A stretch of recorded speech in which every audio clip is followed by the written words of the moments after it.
this? Incredible! This is The Grove Podcast. Hello, this is Tabs. This is in fact episode 174 of the Grove Podcast, not 173 as I say at the beginning of this episode. Okay, thank you. Bye-bye. Enjoy the show. Hello, my name is Tabs and welcome to episode 173 of the Grove Podcast. Now, I hope you're all doing well. Yeah, thank you for listening, and we really do appreciate the fact that you're listening, as I'm sure the desire to listen about our title-winning chances slipping through our fingers for many may vary, and if you're here for some catharsis, copium, or even just for the frustration, then we've got that all for you in today's show. And joining me today to provide all of that, as I'm currently just a husk of a man at the moment, is Andy. How are you? And how many times have you replayed Havertz' header in your head in the last 24 hours? Oh God, yeah. I mean, why can't we just have nice things, Tabs? I feel like we're all such like lovely and generous and charitable and funny and handsome people, and we're not cheats either. No, exactly. And I think for once it would just be nice to have the nice thing, but yeah, I don't know. I mean, but in all seriousness, no, they're why can't we just we just can never really seem to make that result happen. I mean, did we make some sort of I don't know, deal with the devil for that? I think that's what I was going to say. 2004, Heaven. Yeah, exactly. For that invincible season, did we make some sort of deal with the devil? Because if we did, I'm feeling a little bit shortchanged because I was only about 9 when that happened, so I can't even really remember it. But I seem to be dealing with all the consequences. But yeah, just a bit gutted, to be honest, mate. But for some reason, I haven't really focused on the Havertz header. For some reason, my brain's kind of more focused on the chance that I guess he / Odegaard missed halfway through the half. Okay, I don't know what the XG difference is between the two of them, but. I felt like a bigger chance to me. He probably should score them both, to be honest. But yeah, my brain's been immediately focused on that one rather than the header. Okay, that's an interesting take, and look, we'll get to that. Actually, the XG on the Havertz shot, I've just got it up, is 0.47. XG goals and target is 0.52, whereas the header is there we go, 90.5. Oh wow, 0.12. Yeah. Okay, interesting. Yeah, interesting. I feel like headers they always look a wee bit easier, but I feel like they're actually harder. And I guess that's interesting. I probably should have looked that up myself, and it made my point stronger. But that's still quite lucky. That's quite lucky. No, I'm still on the header, unfortunately. And look, we did a hot off the pitch after the game yesterday, which for those of you who don't know is our post-match instant reaction pod, and which we do sort of if I'm not actually at the game. So we're watching it at home, and I did it yesterday with the boy Gianluca, and as we'd watch the game together, and actually when the final whistle went, I just left the room and didn't even speak to him until we were speaking to each other on camera, and it was quite somber. Not a lot of anger or frustration, just somber, just both really low. And it really wasn't until later in the evening that my blood started to boil, which was a combination of the game, but also, and I think primarily, maybe, I don't know, but just how we got there. How we got to the fact that this game was so meaningful, and all I had in my head was, you've got to score, just fucking do your job. and that was just repeating in my head, and I had to sort of just find something else to watch or take my mind off it, because it was and today, not feeling particularly great. That anger has subsided. I just feel a bit resigned to the fact that it's unlikely we're going to win the league, which makes me a bit sad, and a bit like you said, why can't we have these nice things? Haven't we deserved it? Haven't we earned it? And normally I am quite a positive person. I'm always trying to fight, and I've listened to all the positivity coming out of that game, but I've not been quite lifted out of that yet. I'm wallowing a little bit, but let's hope yeah, let's hope this pod can G me up and the listeners up. But so where's your head at? In terms of all of this, and in terms of the outcome of the game, why we got here, what next? I mean, we will go into the details of the game, and we will look at the next 5 games for both teams. But just in general, where's your head at? Yeah, kind of similar, mate. Just like really, really flat, really gutted, to be honest. But it's not really. Yeah, I mean, it's not really about yesterday. It's kind of more gutting and more annoying that we let yesterday become this kind of mammoth thing when it really just didn't need to be. I mean, it feels like, I don't know, like 2026 between now and January. Like, it feels like we've almost like cut our leg off and then kind of went swimming in the sea, and we've let like the blood like seep out and attract the sharks, and now the shark has just kind of turned round and bitten us, and we can only really blame ourselves for that, because we should have beaten Bournemouth, we should have beaten Wolves, we should have beaten Nottingham Forest, and that, especially Bournemouth, to be honest, that those are Wolves as well, to be honest. Yeah, those Wolves are the biggest one. You're 2-0 up at the bottom team of the league, and you let that slip. Yeah, and they're just a much bigger failure for me. Like, sounds like for you as well, and I think for a lot of the Arsenal fans, it's those games, because anything can happen against City. It's like 2 top teams going against each other, and like you never know quite how that is going to land. But yeah, the other games just leave so much kind of to be desired, and just I think just flat. But to be honest, not as flat as last week. Like, I think last week I was a lot. Really? Maybe it was partly being at the game, but yesterday I kind of felt, I was like, it is what it is now. And I think one of the positives is that we do have quite a lot of clarity now. Like, I know we probably had clarity anyway, because you could say, oh, well, if you win all your games, then it's quite clear. But it feels like, to me, personally, like that game yesterday has been a bit of a dark cloud that's been looming over the season for the past few weeks, and I guess now it's kind of gone in like 2 senses. Like, the game itself is gone, and like the worst happened, like we lost it, but there's also like the fear that Arteta wouldn't change, and I guess that he would sink back into like this ultra, even more conservative style, and that we would almost go to City yesterday and do what we did last season. I know we were down to 10 men last season, so game state played a role in it, but I was slightly worried that we would go there yesterday, play this like bank of 10 at the back, and then we'd be pumped anyway.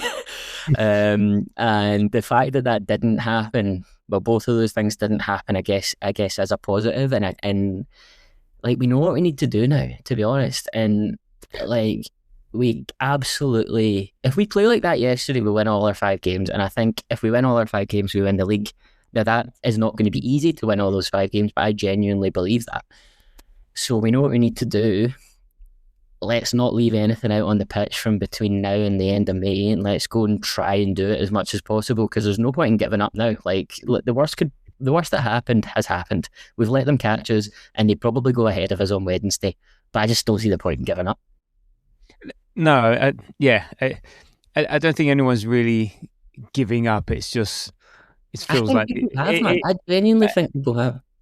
Yeah, maybe it's a bit of, maybe if you say resignation, giving up, I think it's the same. Maybe it's the inevitable. Yeah, I think that's an immediate thing. It's still quite raw. And look, I think I said a statistic in the last pod. I think I don't know what the time frame is, but it was something like, City have only lost one of their end of season, the last 43 end of season games. Now, I don't know if that's 5 or 7 or 10 or whatever, but this is where this is where they suddenly come strong, come good, been there, done that. Mentality, fitness.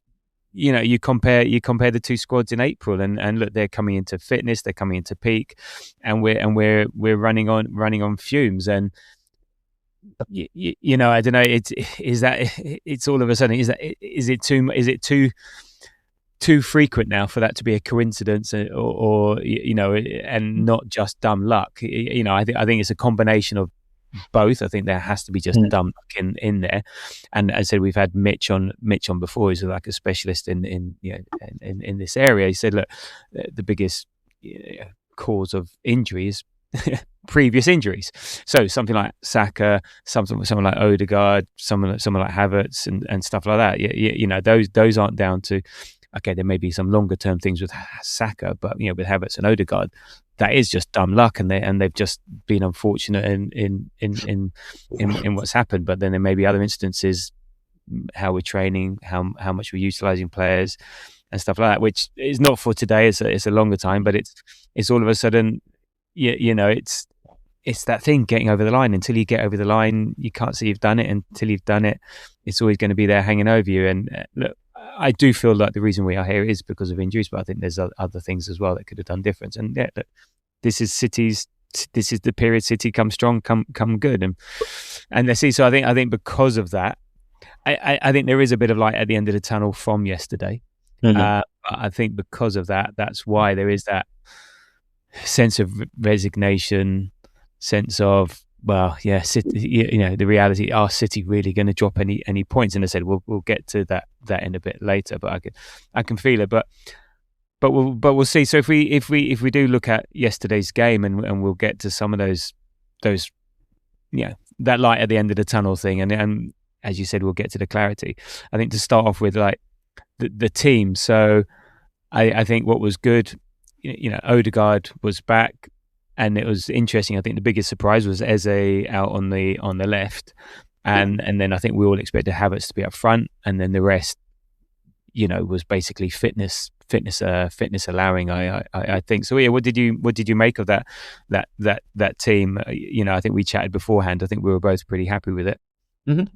Yeah. I think when I seen it come out, I did have a bit of a mixed feeling, to be honest, because I did think for some reason maybe it was just blind hope, but I thought Saka would have been at least on the bench. So when he kind of came out and he wasn't there, it did kind of just, I was like, it was the kind of first gut punch of the day. And I know Arteta said kind of during the week that he was out, but for some reason I still thought he would kind of make that late appearance. But yeah, I think other than that, I was pretty happy with it. I mean, I didn't expect to see Eze off the left or Odegaard at all, to be honest. So I was pleased that we kind of went for it in that sense.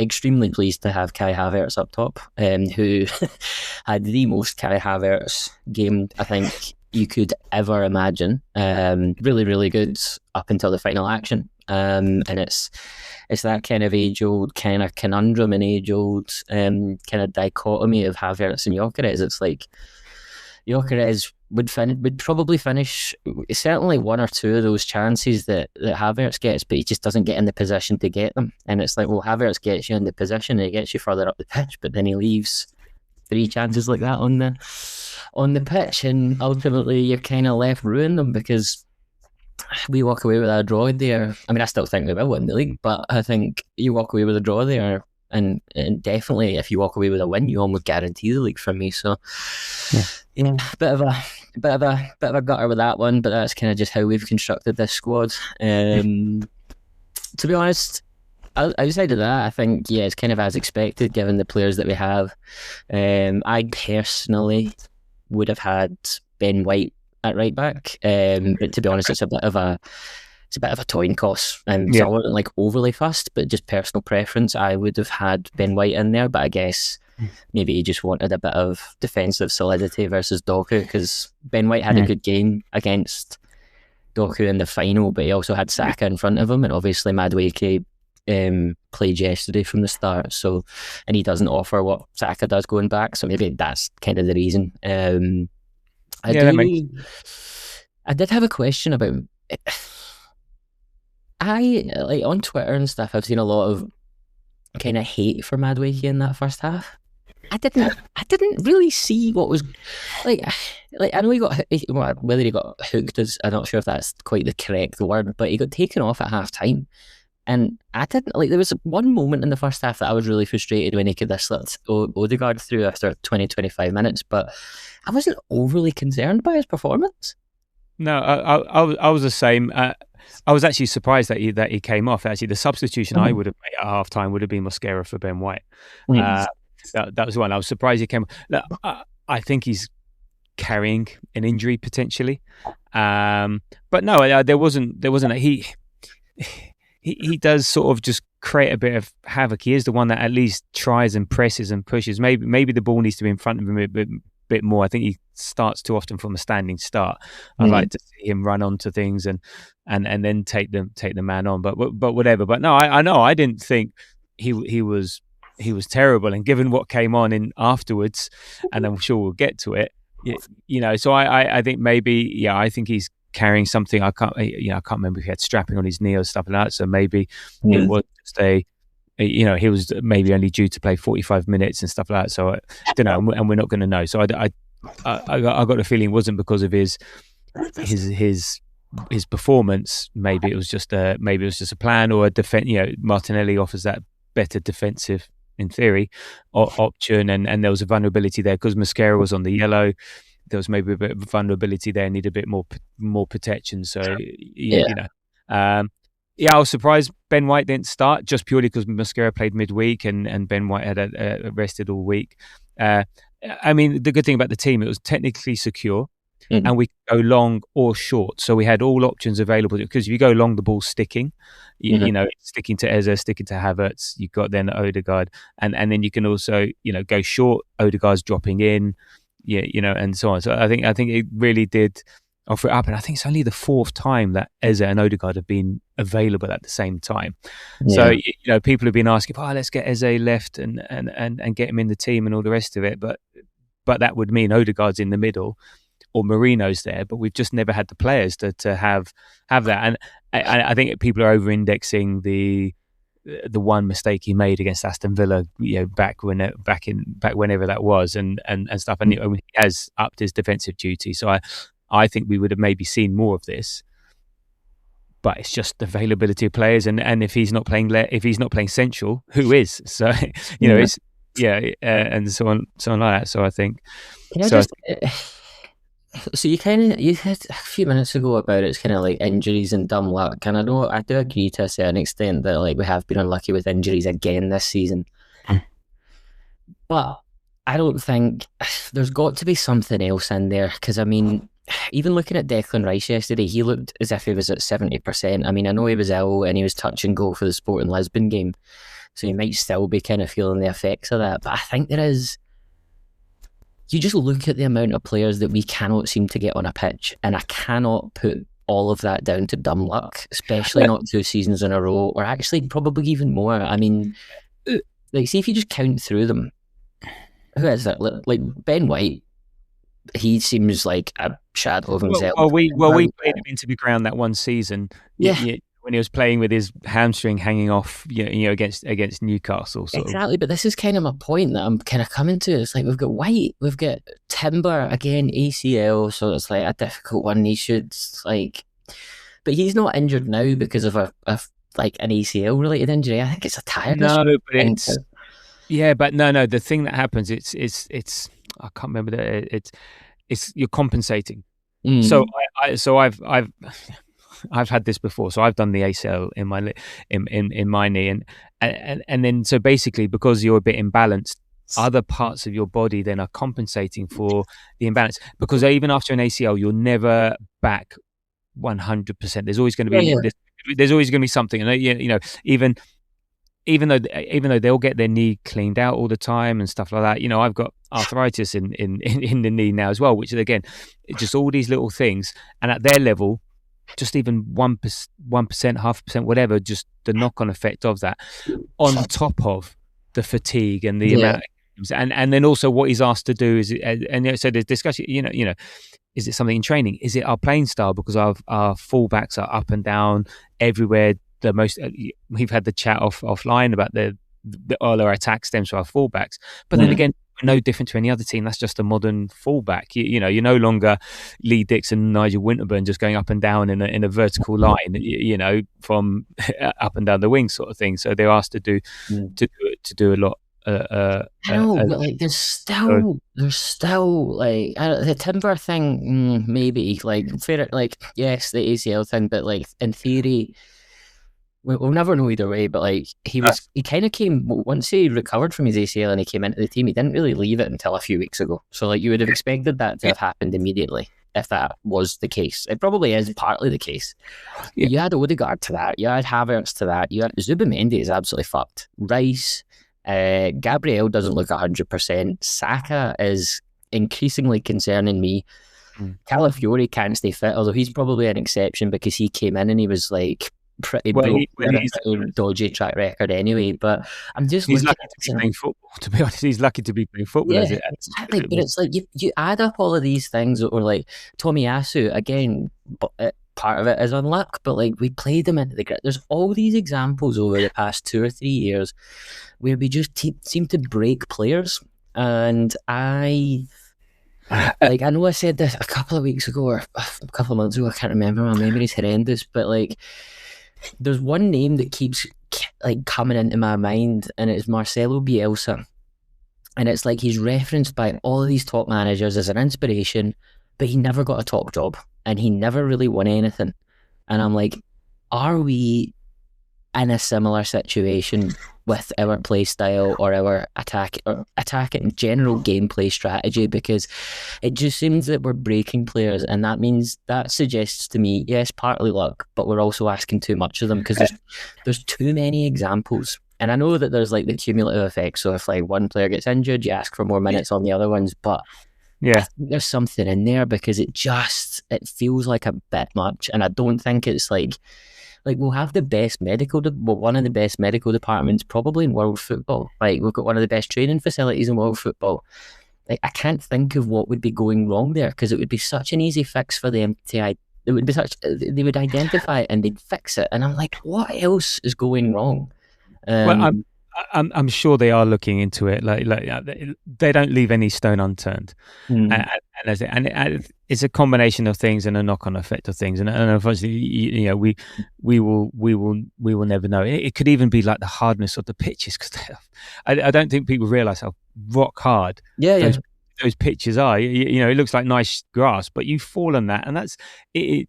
It is. They are solid. There's a very thin layer of grass there, and they're really hard because that's where you get the fast flowing football and so on like that. You're not playing on those sort of mushy pitches on the 80s and 90s and stuff like that. So I think it's a combination of things. I think it's all of the above. Mm-hmm. And now where that's weighted, where it's not, and each individual because.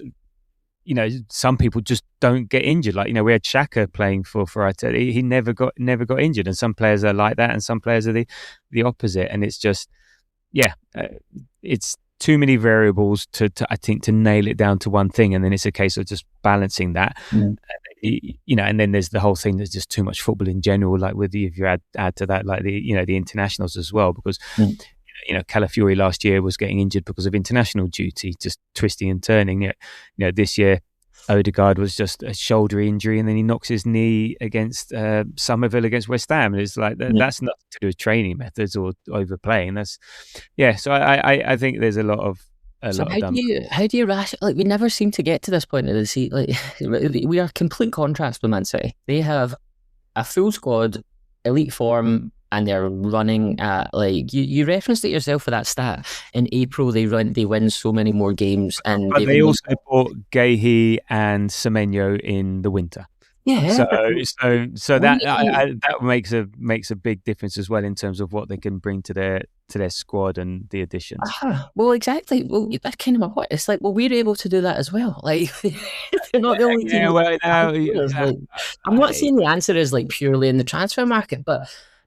It's too often that we kind of come to this April period and we're just fucked. Like, and it's like I know. It's and more players.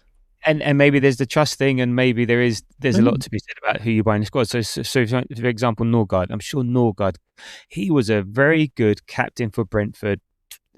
Premier League standard quality, not exciting, not nothing, but he's Premier League standard. Surely he could have done a job on a number of occasions. But then you also remember when Rice wasn't playing, and Rice isn't in the lineup for the Villa game at home, and we're all in the pub going, oh shit. So that we can't have it both ways. We want them to play every game because we want to win every game, but then trust the squad a bit more. So as I said, I think there's a whole raft of things there that lead into that, and I'm sure they're looking at it, and I don't know if there is a quick fix. I think it's a combination of trusting the squad a bit more, and don't get and just managing people's injuries and stuff like that. And I think you're I think you're right with Rice and Zubimendi yesterday. That was one thing I pointed out. I thought yesterday their midfield of Bernardo and Rodri dominated our midfield. I think Rice had a 7 out of a 10 rather than his usual 9 out of 10. So it's still very good, but all of a sudden you notice when he's doing a 7 rather than 9, all of a sudden there's a difference there, and I think it was. I don't think anyone really played that badly. Well, apart from one, they played that badly yesterday.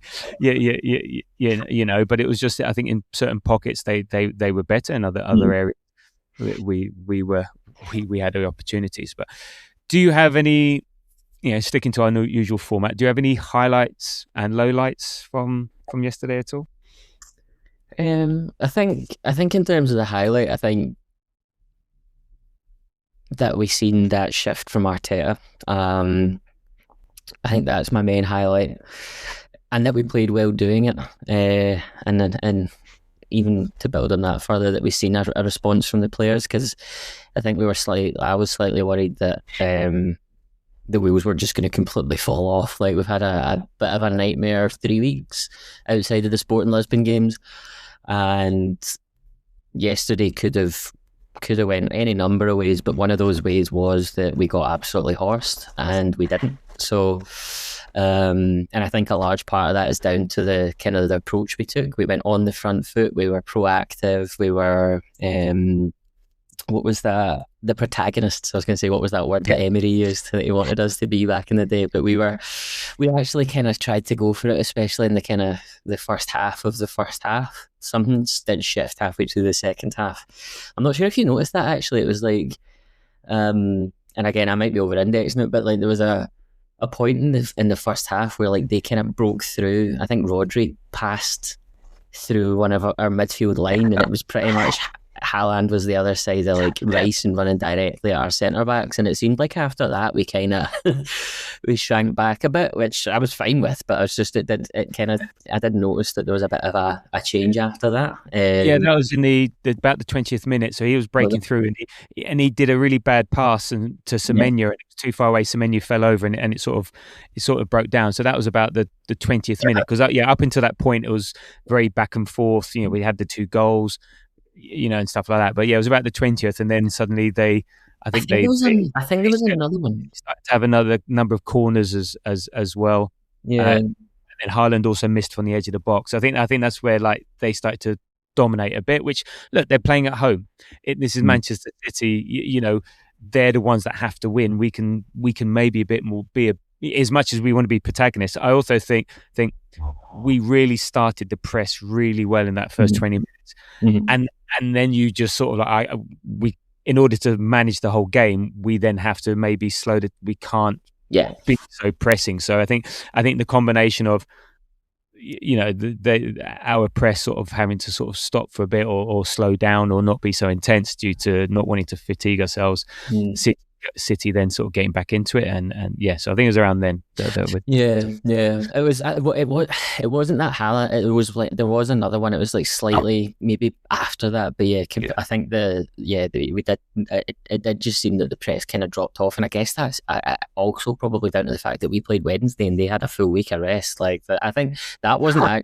I mean, we were going to obviously be 100% biased but I was looking for almost like the commentators and the media to notice that a bit more. I was like, we played on Wednesday and these guys have been sat down since last week, and that's probably just me wanting like an excuse, but I think it's a valid thing. I mean, it's a reason. Look at Bournemouth. I hate that when reasons are that's just an excuse. Things happen for a reason. Yeah. Like Bournemouth, they had 3 weeks off, and look how fresh they were. Man City, God, why they couldn't just go and beat a poor Real Madrid, I don't know. Imagine they'd been playing Bayern Munich, had 2 games against Bayern Munich, they would not be the same. They would not be the same. So so they maybe again that 1 or 2%. The fact that Rice is on 70, he played a full game against Sporting and had a really good game against Sporting, and he's got. Look, they manage their time in between, but they're not fresh. So that I think that does make a difference. But no, I think you're right. I had the same as my highlight. I mean, I said Eze on the left, and we talked about that, and I think that was a really good thing to see. Options, but for me, the overall performance was a bonus. I said, look, we've been playing really poorly recently, and we've said that, and we're not going to lie. Even these Sporting games were okay, there were improvements, but no, this was the intent was there, the intensity was there. We created a number of chances. We've not been creating a lot of chances. We didn't offer up a huge amount to City. Look, these are 2 very good teams going head to head. There are going to be chances, but we weren't. We weren't outplayed. We weren't bossed out the game. This game was all about margins and taking your chances, and that was basically the difference between the 2 teams. And this was, I think the performance, you don't get what you deserve, but the performance deserved a draw. I think if you're coming away with a draw, no one's complaining. So my highlight was it's improved, but I guess I was maybe a bit of a loaded or strong question, but I said, well, we sort of were, but weren't caring about performances when we were winning. So why all of a sudden are we just clutching at straws here because we had a good performance and lost? I don't know. I don't know sort of what I'm trying to say, but also sort of it feels like we're trying to clutch at something. Yeah, I think a wee bit, but I mean, I think I see what you're saying, but I think the kind of question almost answers the question that you're asking, if you know what I mean, because it's like we didn't care because we were winning, and you could kind of always put that over the top of it, and it was +3 points, +3 points, +3 points. We weren't conceding goals, and you were just seeing this kind of inevitable potential. It doesn't feel like it now, but inevitable march to the title for most of the season. I think people did care, but it's just like it was masked by the results. And like I said, because we weren't really conceding, it just didn't really feel like the thing to focus on. And then, like you said, games like yesterday just come down to margins and who's able to finish their chances. And there were elements of yesterday that were really, really good. But it's like you say, it's 2 top teams. It could have gone either way. And if one of those chances goes in, like, totally different game. Like if that Eze chance goes in, or Havertz takes his chance, or even like you said, the Gabriel one that hits the post, like that could go in, or it could have hit O'Reilly's hand, and we got it. And it's just so many kind of like those sliding doors moments that you just they either go for you in games like that or they don't. But I think that again just circles back to what we were saying at the start. It's like you can't in a top level game against a top level opponent. On their day, anything can happen, and that's why you don't let it get to those games. You put the season to bed against the smaller teams, where you should, in theory at least, be the stronger team and be able to take 3 points, so that when it comes to these big games, it's not a kind of a win or die thing. But then I just thought this now. No, I understand that. Look, it's our own fault that it got to this.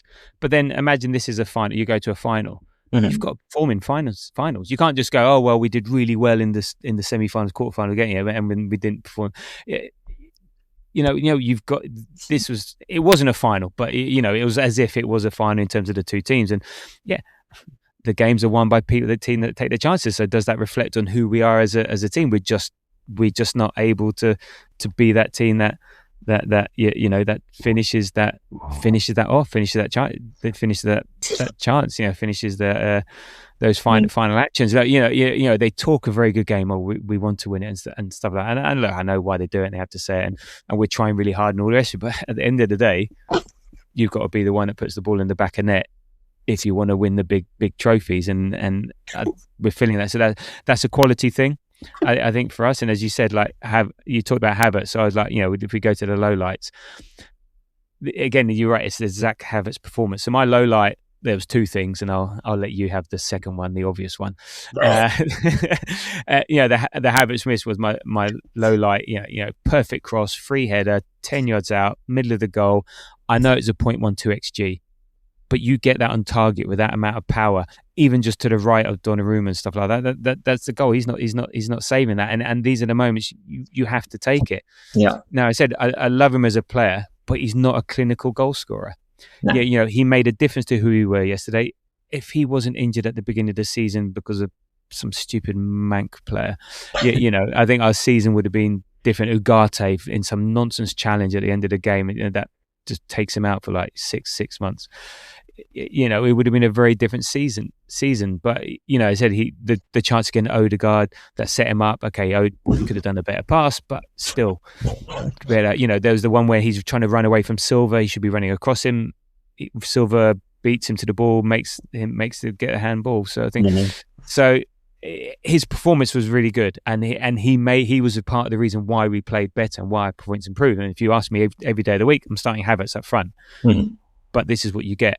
He's a 1 in 3, 1 in 4, whereas Haaland's a 1 in. Well, his two chances: hit the post, scored a goal, bang, done.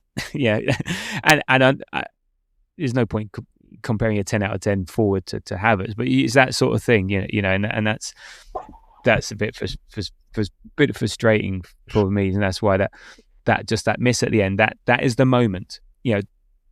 Hopefully at the end of the season it doesn't mean anything. It just makes it more painful until we get there. But that's the moment you have to take it. Yeah, and that for me is that's why that's the low light. Stand up and be counted. And your what's your low light? I'm assuming it's Martinelli's performance, but yeah. I mean, my thoughts on the man, and yeah, I mean, the fact that we're still got him, like his only major redeeming quality over he's good in certain games, in certain moments, yes, good in the Champions League, but over a course of a full season, his main redeeming quality is his defensive work rate. And when he doesn't offer that, like he didn't in the second half yesterday, you're clutching at straws for why he's on the pitch. I don't put that down to Arteta though, to be honest. Like you said earlier, with Mosquera on a booking, Doku's such an unpredictable player. You just don't he's almost undefendable at some stages. So you do try, and you've got to, I guess, do something to kind of quell that a little bit. And I think Arteta thought that answer was Martinelli, but ironically, he ends up becoming one of the reasons that Man City ultimately get their goal, because he kind of went out to Gahey instead of marking O'Reilly, and there's a lot that happens between then and that, but that was kind of the moment that started that attack, and it felt like City were building, because I did say to Moz at the time, I was like, they're going to score here. I could just feel it coming. There was something, and then they didn't score for about 5-10 minutes after that, but I was just like, it just felt as if something, and that's the other thing, yes, it was frustrating watching Martinelli both run the ball out of play and all that, not do his defensive work rate, but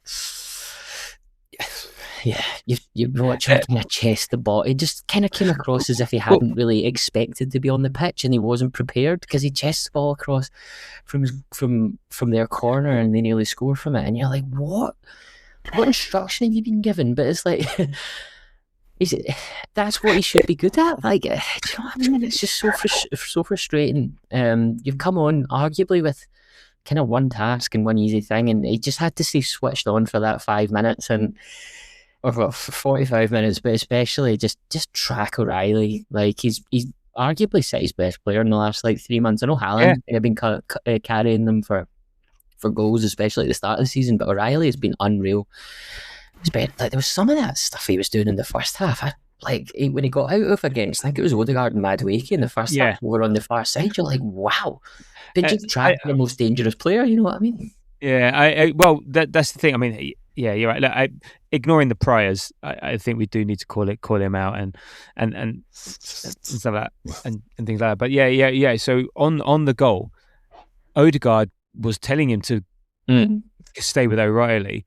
Instead, he went to Grahy and Donnarumma's go, cheers. All right. Yeah. There you go. Yeah. And he's like, he's got the whole of the left-hand side of the pitch to run into with Doku ahead of him, and he gallops away. And Odegaard got back to defend before Martinelli did. Yeah, and that speaks volumes. But you're right. Immediately you came on, he gave the ball away to City, and City countered.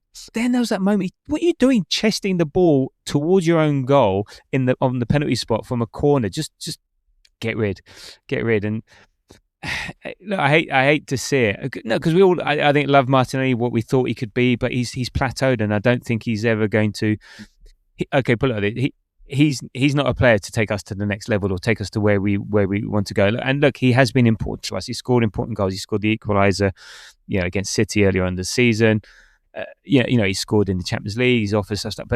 But this seems to be like we're now clutching at things, trying to find things. And there is a good player in there, but he's reached the level, and I don't think he's not the player for us anymore. And I heavily suggest this is his last season at the club. If and look, on the continent, I'm sure he'd do really well. And I think he can be a good player, can be dangerous. But I think he needs to change. We need to change from him. And again, this is not hating on him, because I think we've loved him and loved what he's done. And look, he's been with us for a long time, and all the rest of it. Yeah, I think sometimes it's just time for a change. But again, we can worry about that in the summer. And it's such a shame, because again, we know what he can do. We know what he can offer. And whether that's he's been coached out of it, or whether just it's a confidence thing, don't know. But if everyone's complaining about Madueke's performance in the first half, well, he nearly sort of made us worse. And there was even suggestion that with 10 minutes to go, 5 minutes to go, could have even subbed him off, but I think that would have killed him. And I think that would have been it was never going to happen. But I was saying more. I was asking for Max Dowman, because at least we might have got beat 3-1, 4-1 if Max Dowman comes on, but he would have given you something a bit more as well. But losing by those margins, it could be, because now it's going to go down to goal difference potentially. So actually, and actually that's why the game took a funny sort of bit, because we didn't want to go down 3-1, because if we couldn't really go for it, because I think, but then you have to time it. So there was an element of, I think, goal difference, and again we will get to that goal difference being a thing, but I think he did kind of go for it. I mean, he brought on Havertz. No, but eventually, but you can't go from it. So when they got the goal was, when was it? Got it here. I can't remember what time it was. About the 65th minute.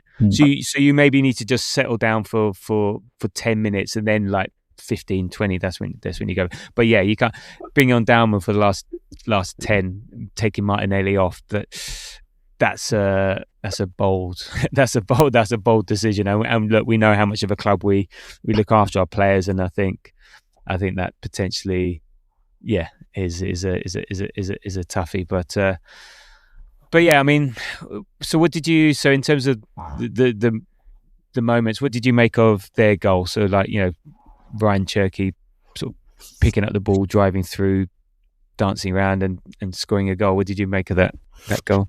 It was just a really good goal, and it kind of hammered home the kind of point that we don't really have that kind of player. I guess the closest we've got to it is Eze, and maybe Saka would maybe do that a few seasons ago. Certainly not this season, but I thought it was just a really good goal. The kind of deft touch where he gets past Gabriel, I think it is. You're looking at it and you're like, that is just an unbelievable bit of play from a really, really skillful player. I watched back the highlights this morning for a bit of pain and punishment, and it's not quite the exact match, but there's a lot of Santi Cazorla I see in him, like the way he kind of moves.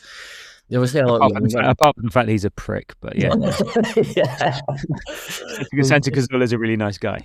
Yeah, but he's just got that, I don't know, he's that diminutive, like, kind of can go off both feet, can be either way. I think we do need to go, we need to get back to that. Like, I think in terms of the next phase of this quote unquote project, I think we need a few more Mavericks, and the question is then whether Arteta can A, wants them, and B, kind of handles them, because I think with the Maverick comes an extra little bit of arrogance, which I think we kind of missed, to be honest. But yeah, brilliant goal. I thought it was a really, really good goal, and like, I know I've seen a few things about like Eze, like, it's kind of Eze jumped out a bit, or he didn't defend that well, and then Gabriel, I think, maybe could have done a bit better. He does that sort of thing, shielding. He tried to sort of tackle with his back foot. You can always find fault in every goal. It's a great piece of skill. I think we maybe could have stopped it. It seemed to be one thing, we were letting them come into the box instead of maybe defending them earlier on the edge of the box, and that makes it harder, because especially someone like him, he's a penalty waiting to happen. So I think we could have defended it earlier, but every goal you look at, there's going to be a mistake somewhere, because otherwise, like, if every goal was defended perfectly, it probably doesn't become a goal. Do you know what I mean? So it's like there's going to be something everywhere. I did look at it, and I was like, do you know what? Like, you just can't go too hard on Eze for that. He probably should do a little bit better. But I'm like, do you know what? It's just put it down to a good goal from a good player. And talking about mistakes, and a combination of mistake and good play, and I found it ironic that it wasn't Raya making the mistake and letting in a goal. So straight away afterwards, we pumped the ball into the corner. I think that's a deliberate tactic from the goal kick. They throw it back to Donnarumma, and Donnarumma, he's not great with his feet. Unfortunately, he's quite good with his hands, but not very good with his feet. And really good play by Havertz to block him and get there, and it was part of our intensity, part of our intention around the press, and we got the equaliser very quickly. So it was very good that we didn't have to stew on being 1-0 down. Feel sorry for us, we got that back, got back in so quickly. And also, I was saying this to Gianluca, my son, I think in a way it was better to be 1-1 and to come back 1-1 the way we did, because then all of a sudden City are a bit unsettled. We've got a bit more confidence, whereas it stayed 0-0. It's still a bit, go either way. I mean, we know the end result, but the fact that we got back so quickly was a real boon. And then I think City started to dominate a bit, but again, nothing huge. Their corners were really good. I mean, Bernardo was from the left hand side, getting them right under the post. But nothing. But yeah, I think the only other chance, I think we had a couple of corners there, Hincapié makes a good block off Semenyo, but I don't think there was nothing much there. And so we're thinking, okay, decent place, half time, very even. We'll take this. Can you blow the final whistle, ref? But unfortunately, there's another 45 minutes to play. I said I would have taken off Mosquera, because being on a yellow, you saw what happened to Hincapié on a yellow in the Carabao Cup. It sort of hamstrung him. And talking to Hincapié, I thought he had a really good game yesterday. So I was surprised, especially because that means Doku can attack him and stuff like that. So okay, bring Ben White on, but didn't make it. I guess you've got to trust your players not to do something stupid. But and then there was basically a 10-minute spell which pretty much changed the game. So from about 60, I mean, there was a couple of things going on before that, but from 60 minutes, there was that one chance we break free.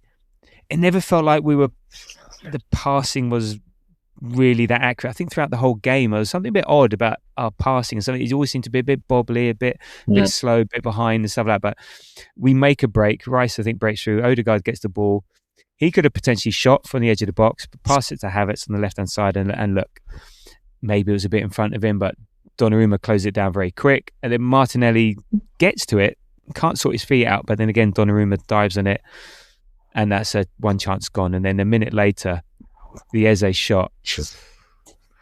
He has his quick feet. And have you seen the behind angle, the way it's curling out and how it curled back in?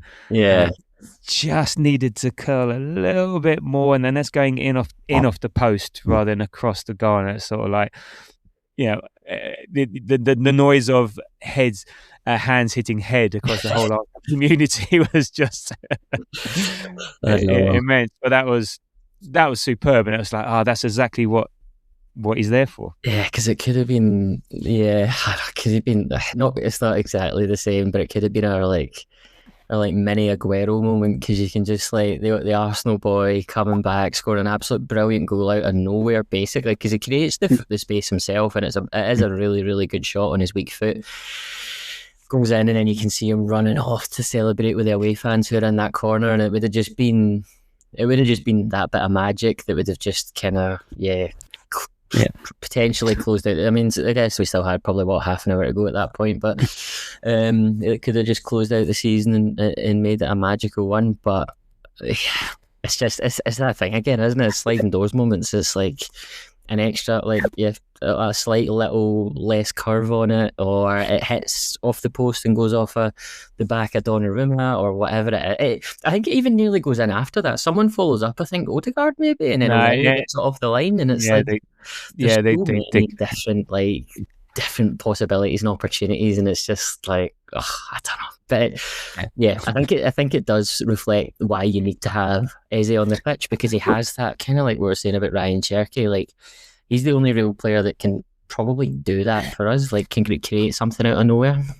Well, we'll get back to the goal, the winning goal. But so what did you make of Eze coming off for Trossard, and not so much Trossard coming on? Yeah.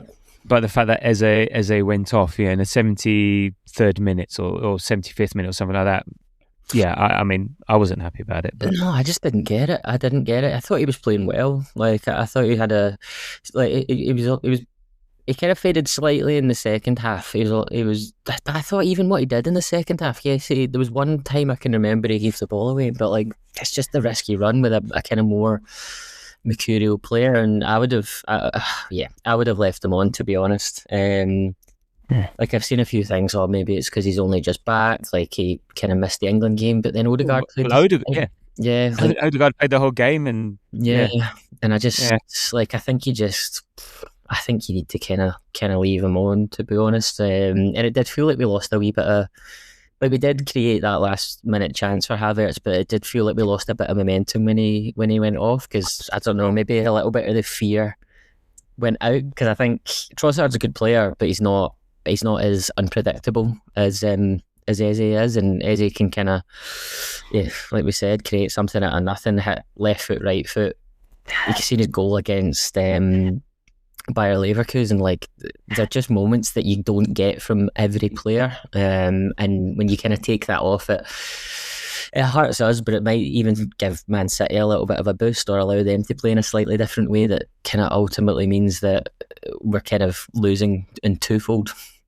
Yeah, I think potentially the option was maybe to take off Zubimendi and bring Leo on, but maybe he's protecting a 2-1 defeat. I don't know. It's tough, and we don't know. You're right, his fitness, so we'll know. And look, just before that, we also hit the post.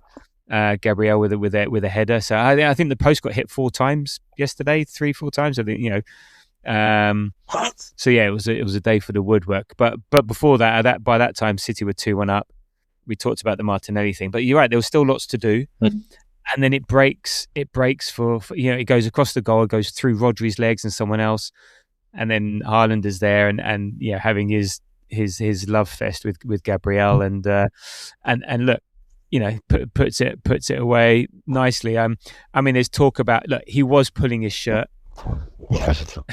Do you think it's a foul, or this was just part of, if you're going to let that, if you're going to let them play like this, you have to let them play like this throughout the whole match, and not just pick and choose your moments to and we'll get onto the second moment in a bit. But yeah, were you thinking a foul or nah? Nah, not for me, mate. Not for me. I think kind of similar with the Havertz and Kuzanov one. I think when you set, and to be completely clear, I think that is the right the right thing to do from the referees, just to like let them have the battle, but like, and don't make yourselves front and center of the occasion by doing silly decisions. Like, I like the fact that he let Haaland and Gabriel just kind of get on with it, and he was kind of like just let them battle it out. Two elite players, to, I would say, one at the top of their game and one just slightly below the top of their game, but not miles off it.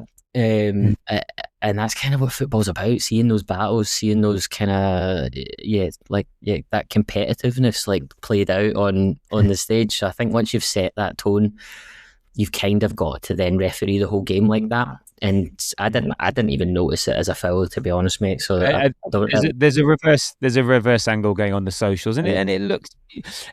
Yeah, I'm with you, and I think Anthony Taylor refereed the game really well yesterday. So I think he did a good job yesterday. It's one of those things though with the referees. It's like, I think the state of refereeing is at such a bad point with these referees, either not wanting to make a decision or making too many decisions, or just the inconsistency, to be honest, that we look at a performance like yesterday and we're like, oh, he was brilliant. I think he done exactly what a referee should do. Do you know what I mean? The bar is so low. Yeah. And look, and again, I think another sensible decision, or maybe lucky, I don't know, there was the tete-a-tete, as they say. Do you think Gabriel was lucky not to get red? Yeah, massively.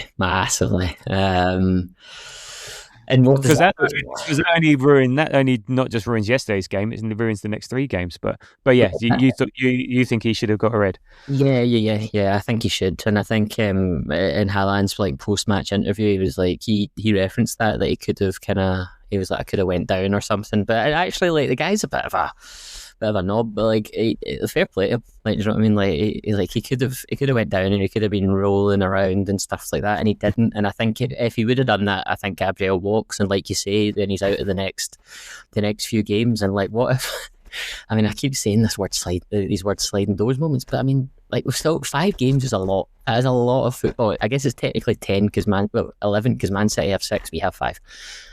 So much is going to happen, and within one of those 5 games, would it not just be football for Gabriel to like, in one of those 3 games where he would have been suspended, to turn up with a header? Do you know what I mean? To get back to scoring set pieces, like, it's such an important moment, I think, and one that kind of favoured us. And like, fair play, like I said, to Haaland, fair play to the ref for not making a big deal of it, fair play to VAR for not wanting to make themselves implicated in the game. And to be honest, like, ideally it wouldn't be a red card in reality, because like, does he really do that much? No, he doesn't like stick the nut on him, he kind of just like brushes it off of him. But it's like, in football, that is a red card, so I think we did get away with it. I mean, look, you're a Glaswegian, so you're an expert in these things. I had to get Tuesday for me, isn't it? No, I mean, my one thing in defence is that they were touching heads, so he never actually, and we get into the minutiae of a headbutt here, but he pulled his head away and then headbutted him. He basically, they were touching heads and then just moved his head forward. So it wasn't like a traditional headbutt. So I think that's maybe the bit that maybe saved it. And you're right, Haaland goes down, loads of players go down. That's the Gabriel would go down. Yeah. Havertz would go down. So fair play to Haaland, and maybe people are criticising him for, why didn't you go down, for God's sake? You know. But no, fair play to him. He does seem to be that sort of player that doesn't milk that sort of stuff, and I'm sure they actually respect each other quite a lot, and I'm sure, like, you know, in their old age they'll go for a beer together and remember, apart from one's gonna have all the trophies and one's not, but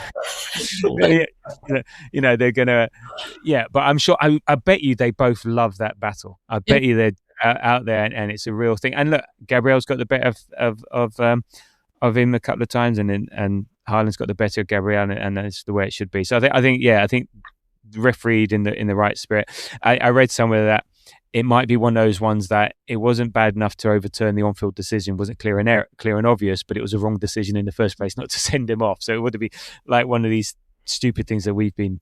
But anyway, no. So thankfully for that, And what would have been funny had Gabriel equalised from a corner. That would have or maybe like the payback for these 115 charges, which they are never ever going to get landed at their door. And did you hear the away fans singing about the cheating yesterday? I heard that a couple of times coming out. But how poetic justice would it be this season, and what might be Pep's last season for Gabriel, and one of those games where he would have been sent off to score the winner that wins us the league.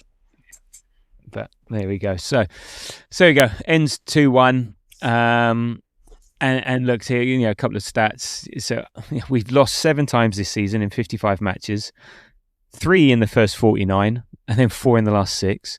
So we need to change that very quickly. And this was an interesting one. The last 9 Premier League games between first and second since 2020. Whoever's been top has won once. There's been 3 draws, and whoever's been second has won 5 times. So maybe the thing about chasing and less pressure is a thing. But and I think we alluded to before, and we were talking about yesterday. And then my build up into this game was actually I decided to not be all like nervous and stuff. I was really actually buzzing for this game. I was really looking forward to it. The days of us being 8th, struggling to get top 5, let alone challenge for the Prem are worse. There's a whole ton of clubs that want to be where we are, and we've watched City versus Liverpool, and the whole country's watching them, and we were miles off that, and we were on the outside looking in, and now we're the ones there.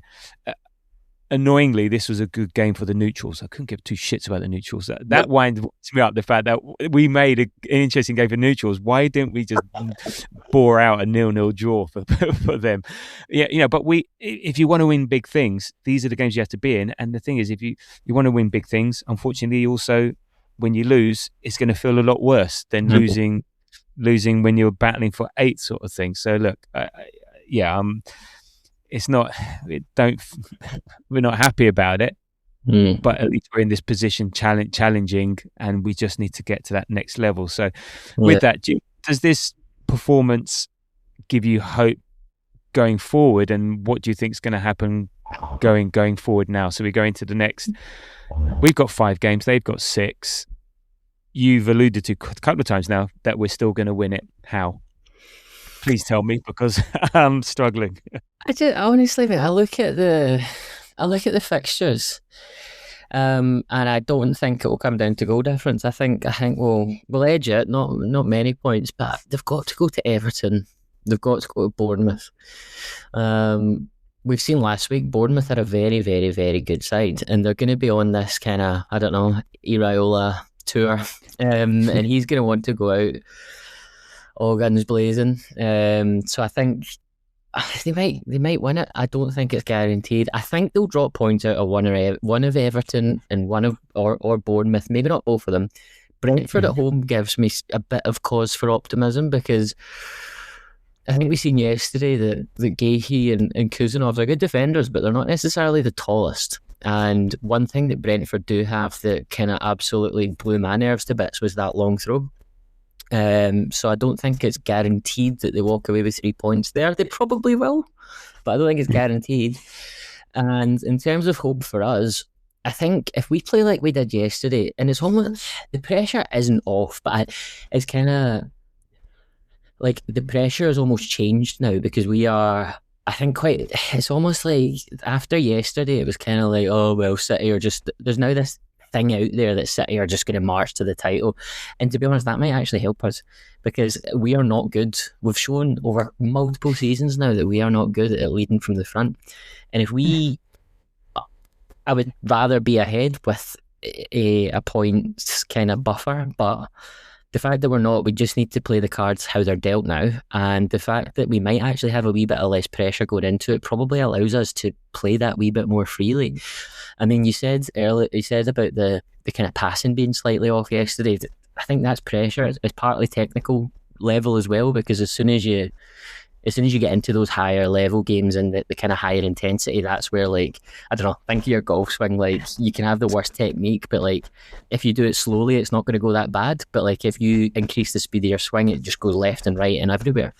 And like I think to a certain extent that happens with football as well. When you play at a faster pace and when you play against better teams, your technique will be exposed. But that's all. That's going to kind of continue through. We're not going to massively increase our technical level, but theoretically the pressure, it might not drop, but it changes a little bit. I'm really, really interested to see what the atmosphere is like on Saturday, because I think it could be quite positive. I don't think it'll. There was a few things on Twitter yesterday. I was like, oh, will it be negative? I think it'll be quite positive against Newcastle on Saturday, and I think that, coupled with the fact that it's almost like I said at the start, Arteta's changed, and I think he realises that we can't play like we have over 2026. It's just not. It's not working. It's not sustainable. And I think if we play like we did yesterday, we're getting players back as well. That's a really important thing to remember. Like, I don't think Saka's miles away. Fingers crossed. I don't know, but Timber must not be miles away.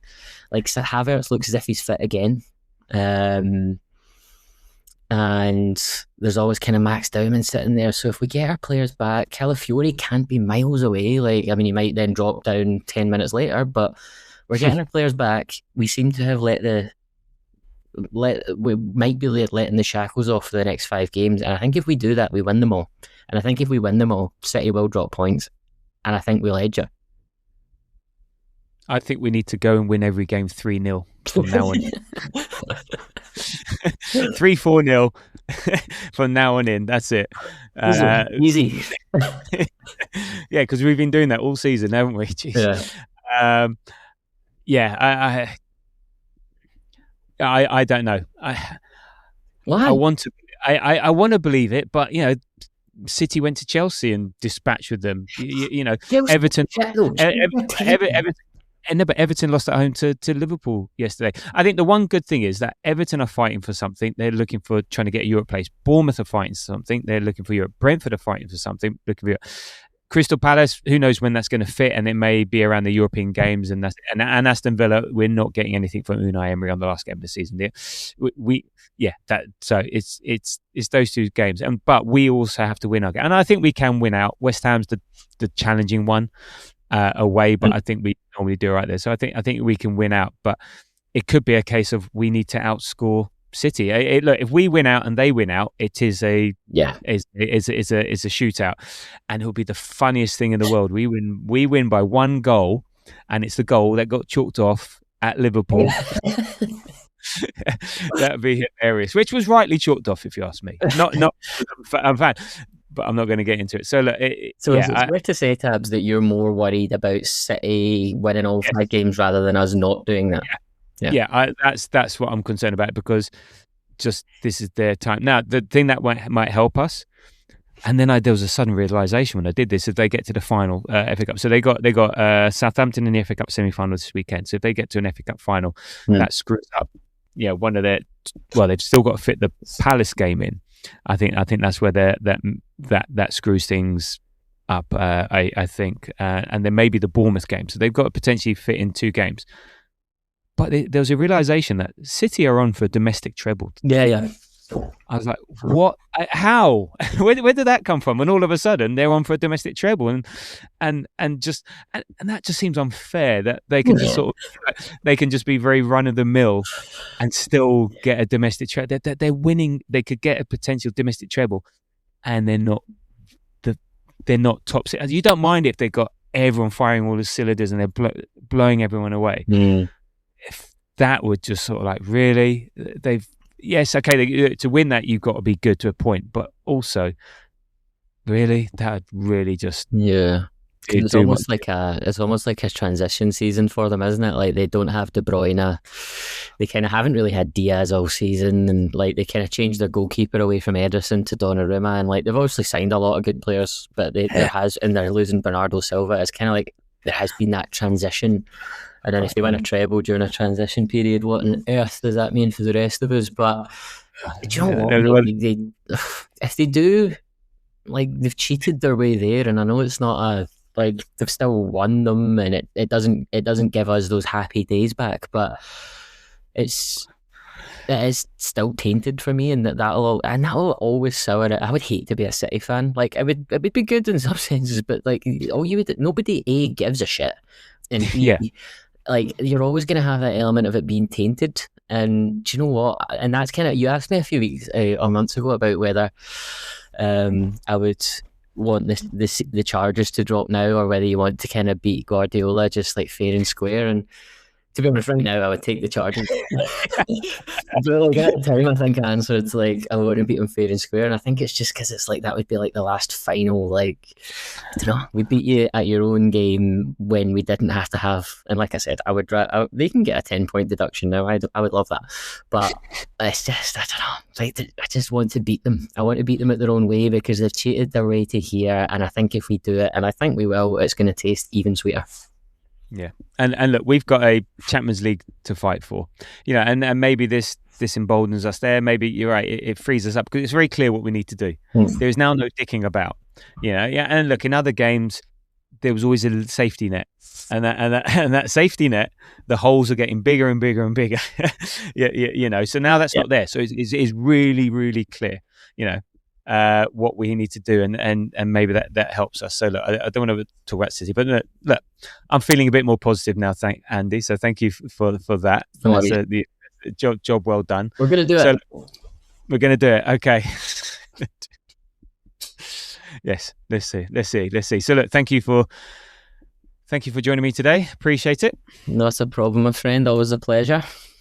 And look, we did the 3-word reviews yesterday in the Hot Off the Pitch pod, so that's why we're not doing them on this one. Look, you can follow us on Threads, Blue Sky, Insta, TikTok, the YouTube, The Grove AFC. We're on Apple and Spotify. That's where you get your podcast. Leave us a nice little rating and comment and subscribe and follow. It's appreciated and it helps with the algo. So thank you very much for that. The next pod will be pre-Newcastle. Release that on Thursday. So we're doing that with Andy, and that will come out Thursday. And there you go. So look, thank you for listening. Thank you for making this far.